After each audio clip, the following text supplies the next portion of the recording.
The next day was just as great as the first day.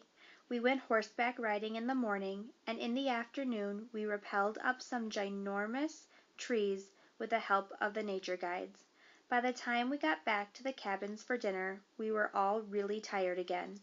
After dinner they told us we had an hour to rest, and then we were going to take a 15-minute bus ride to the Fairgrounds for an outdoor movie night. I hadn't had the chance to write a letter to Mom and Dad and Via yet, so I wrote one telling them all about the stuff we did that day and the day before. I pictured myself reading it to them out loud when I got back, since there was just no way the letter would get home before I did. When we got to the fairgrounds, the sun was just starting to set. It was about 7:30. The shadows were really long on the grass, and the clouds were pink and orange. It looked like someone had taken sidewalk chalk and smudged the colors across the sky with their fingers.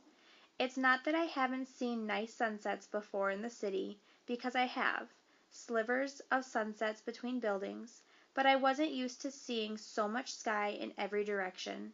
Out here in the fairgrounds I could understand why ancient people used to think the world was flat, and the sky was a dome that closed in on top of it.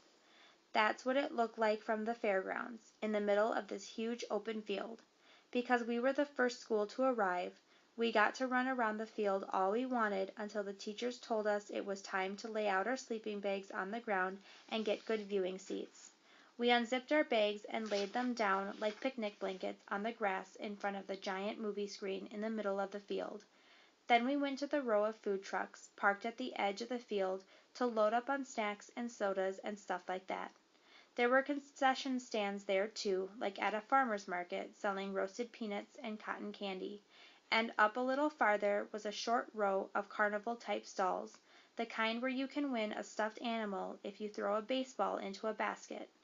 Jack and I both tried, and failed, to win anything, but we heard Amos won a yellow hippo and gave it to Zemina.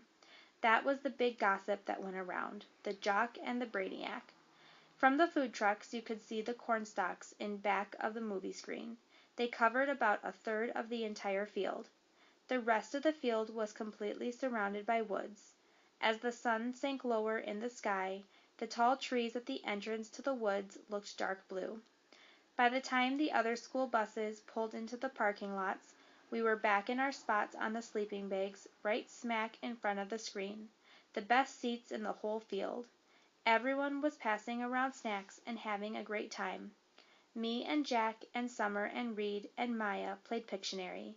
We could hear the sounds of the other schools arriving, the loud laughing and talking of kids coming out on the field on both sides of us, but we couldn't really see them. Though the sky was still light, the sun had gone down completely, and everything on the ground had turned deep purple. The clouds were shadows now. We had trouble even seeing the Pictionary cards in front of us. Just then, without any announcement, all the lights at the ends of the field went on at once. They were like big, bright stadium lights. I thought of that scene in Close Encounters when the alien ship lands and they're playing that music. Do-da-do-da-dum. Everyone in the field started applauding and cheering like something great had just happened.